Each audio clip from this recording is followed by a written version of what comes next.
Can a bank really stand for something? Can it balance its ambition with its conscience? As not everything in life that counts can be counted. In the many places we call home, our purpose remains the same. To be here for people, here for progress, here for the long run, here for good.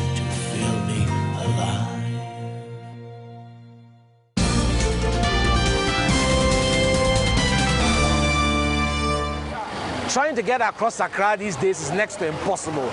People, cars, motorcycles, all crawling along. What really accounts for this? And what is the solution?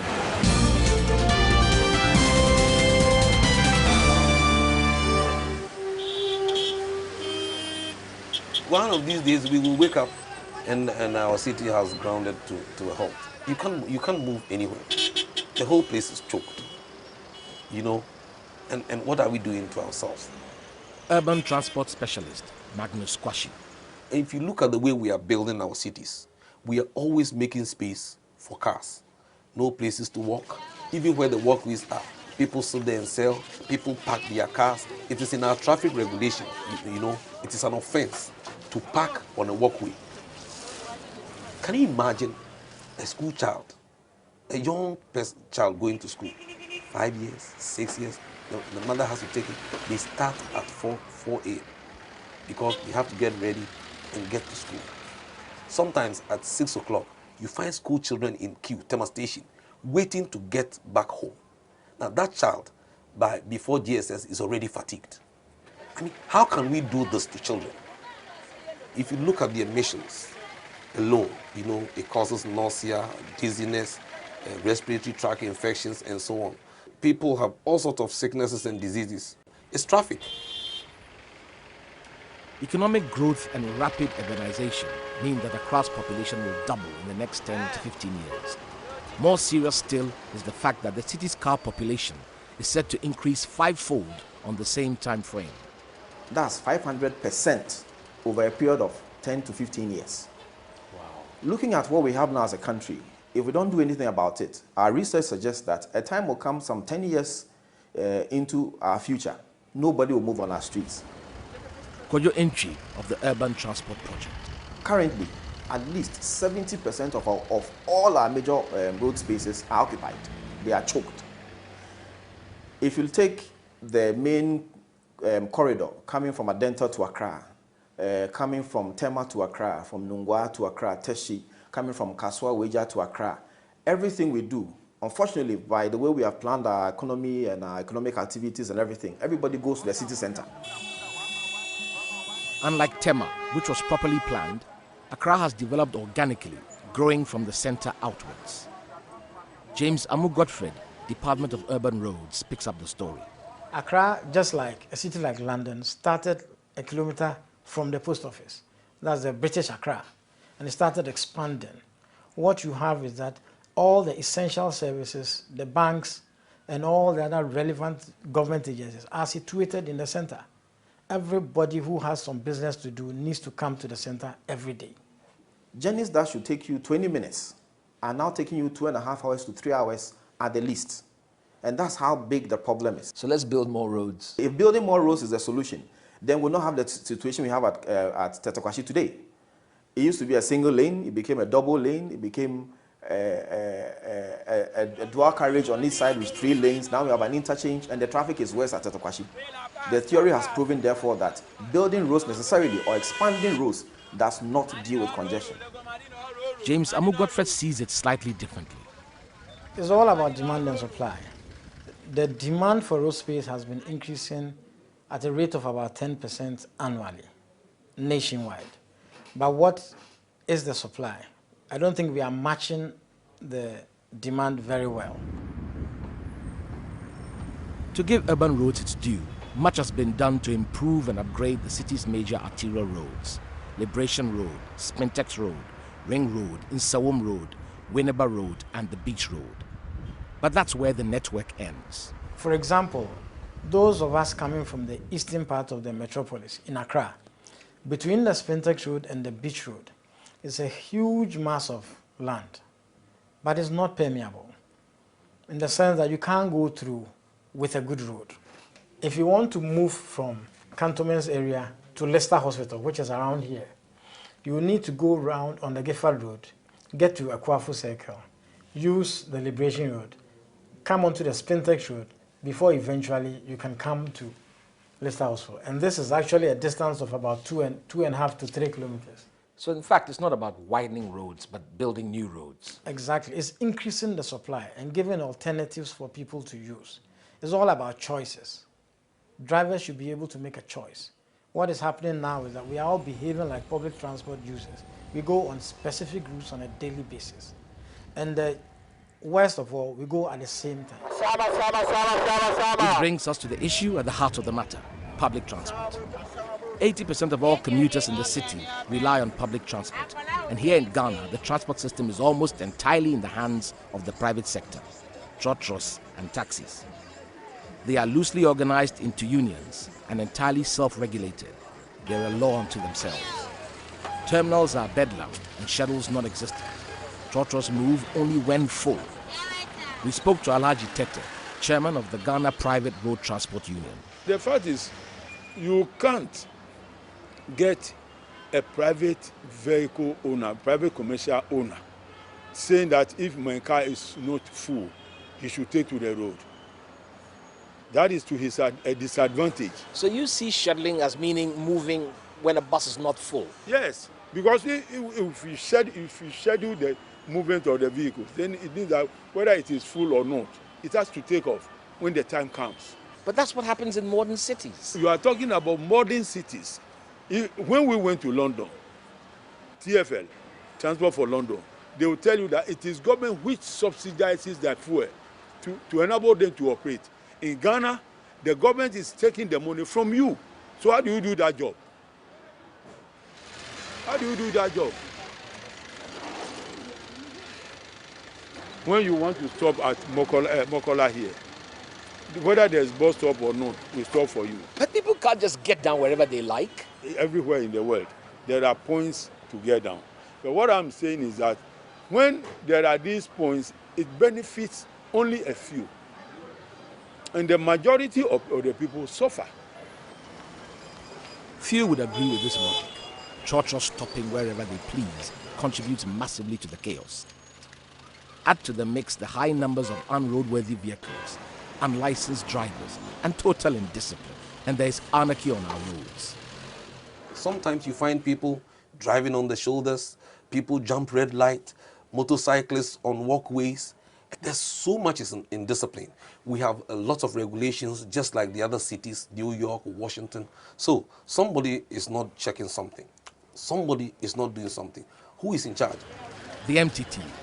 But the buck doesn't stop here, says its commander, ACP Awuni. The buck stops with whoever funds the police MTTU.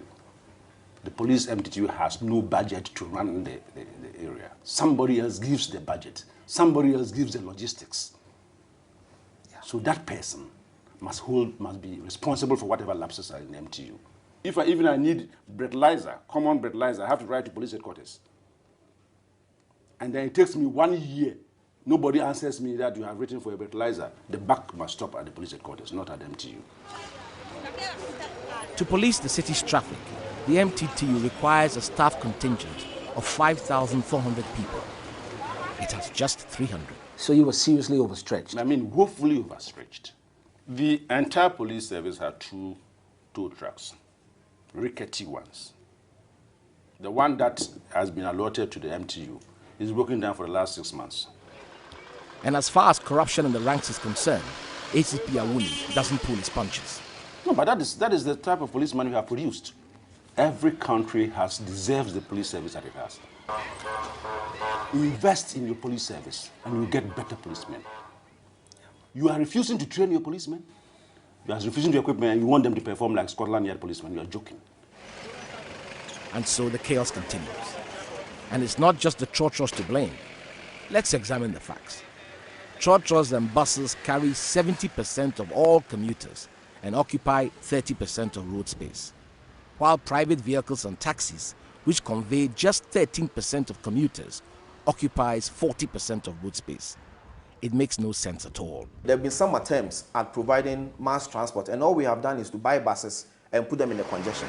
So they are not patronized, but they are not the problem in terms of the congestion. The congestion is caused by those more in the upper class, the A and B, who can afford to buy vehicles. And the way to go is to look at an efficient public transport system to be able to move this. And I think it is only fair that as cities or as government, we are able to create dedicated space to move the huge traveling public. From all the observations around the world, we realize the best way to deal with this congestion problem is to let people travel in masses. There are many forms of mass transportation. We talk about rail, we talk about the monorail, the underground, and all of that. But looking at our resources, we realize that the best thing to do is to travel using buses, yet emulating the characteristics of the rail.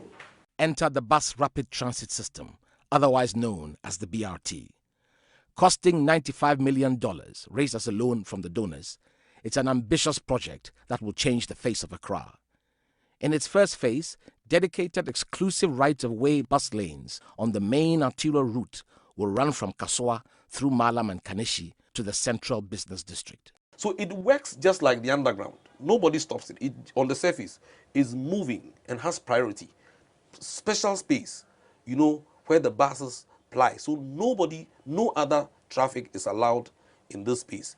Take, for example, we've started work on Graphic Road all the way to Kasoa.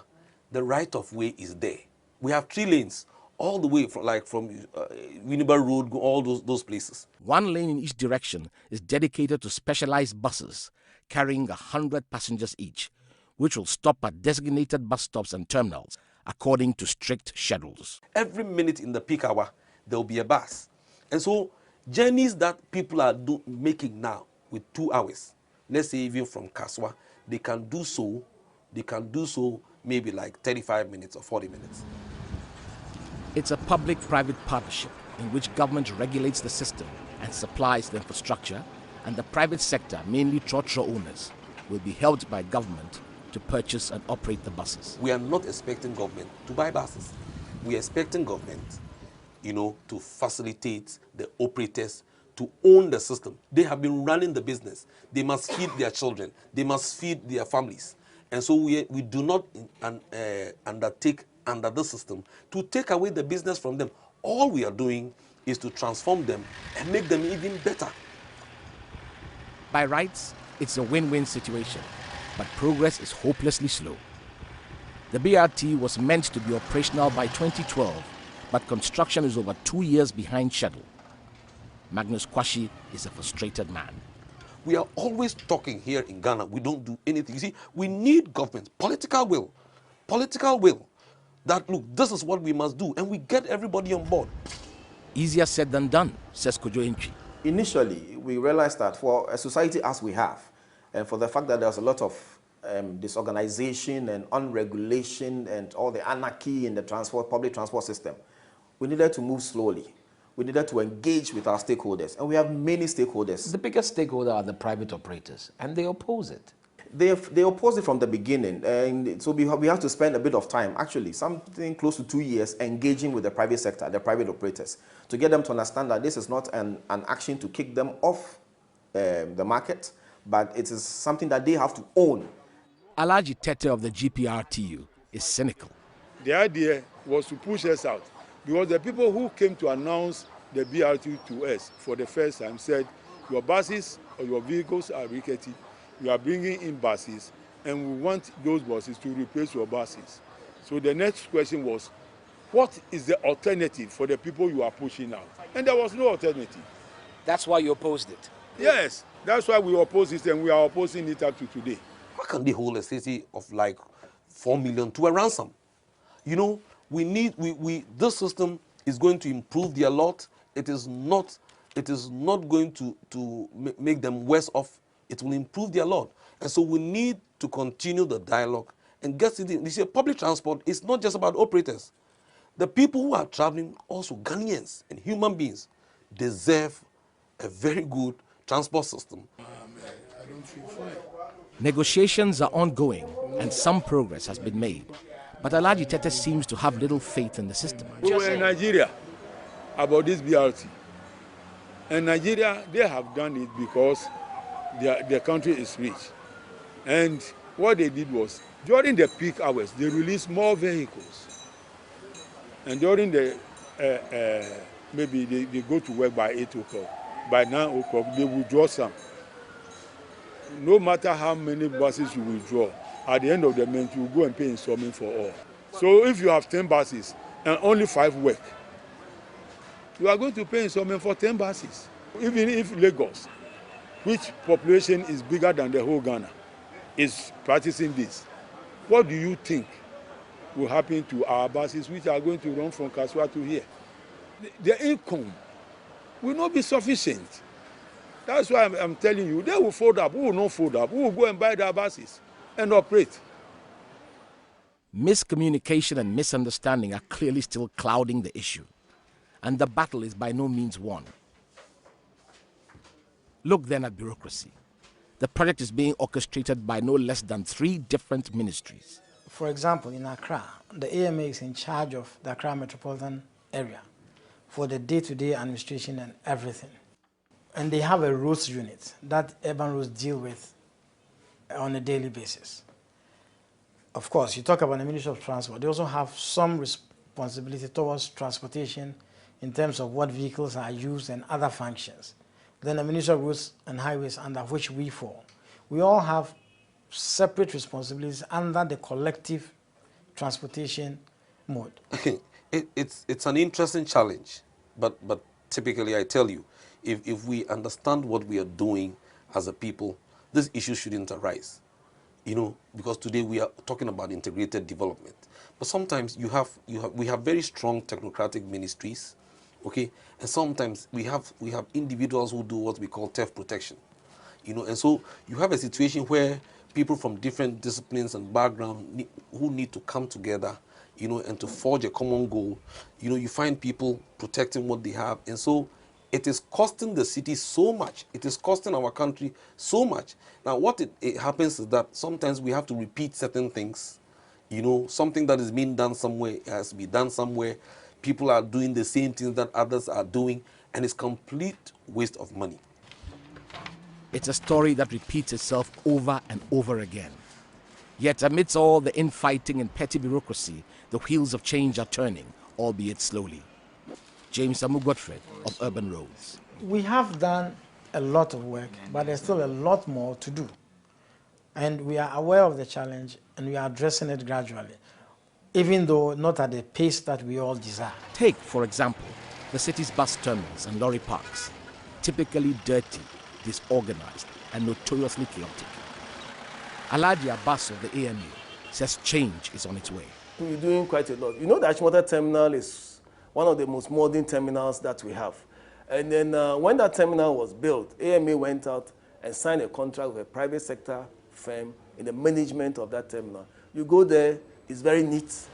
The vehicles park in a way. Is it being used properly? It's being used. It's just that now we're using less about 50% of the capacity.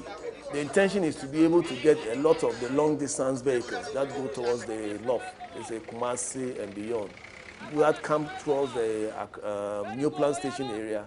We want to relocate them to the Achimota terminal. So if you look at STC, Metro Mass, etc., once they're coming from their long distance trips, they go to the Achimota terminal to, so that passengers can alight. And there are taxi ranks there that will pick the passenger to the next destination. It's quite safe, and that is how a modern terminal should be.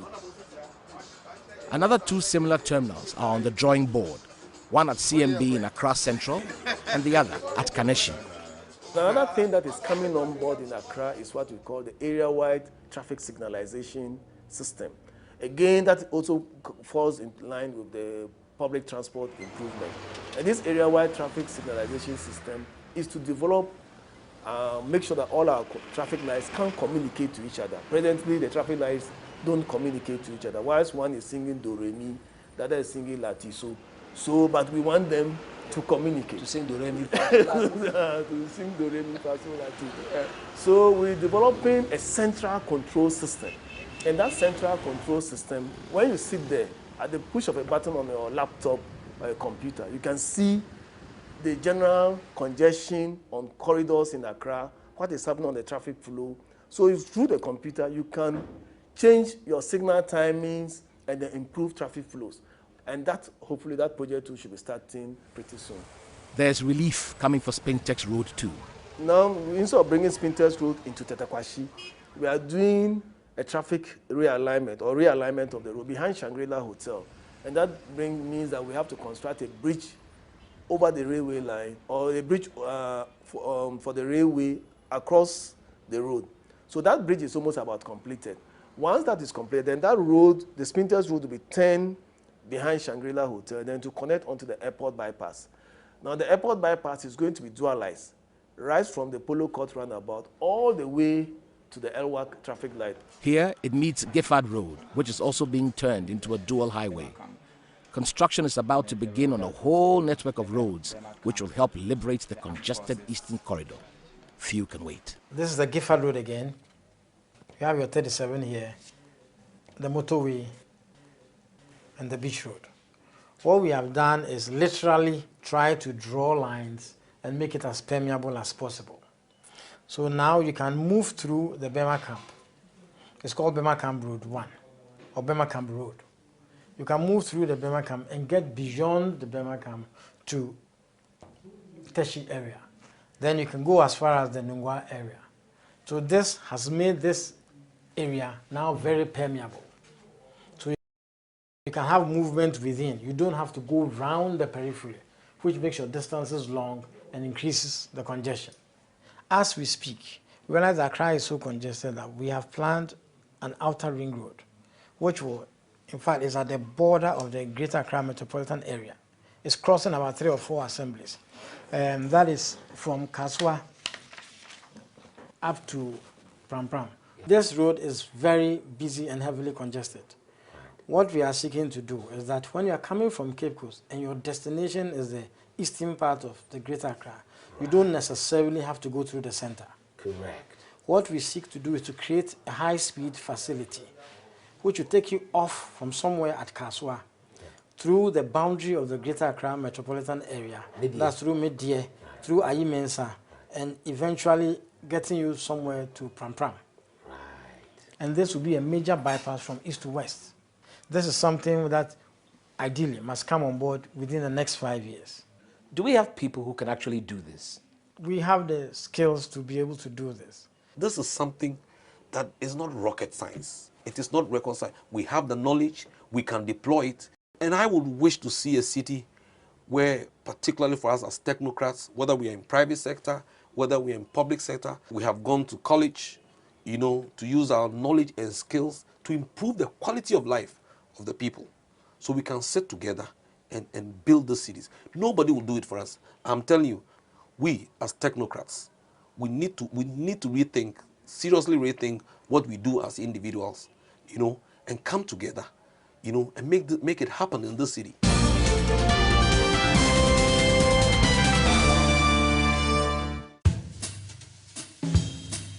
Can a bank really stand for something? Can it balance its ambition with its conscience? As not everything in life that counts can be counted. In the many places we call home, our purpose remains the same: to be here for people, here for progress, here for the long run, here for good.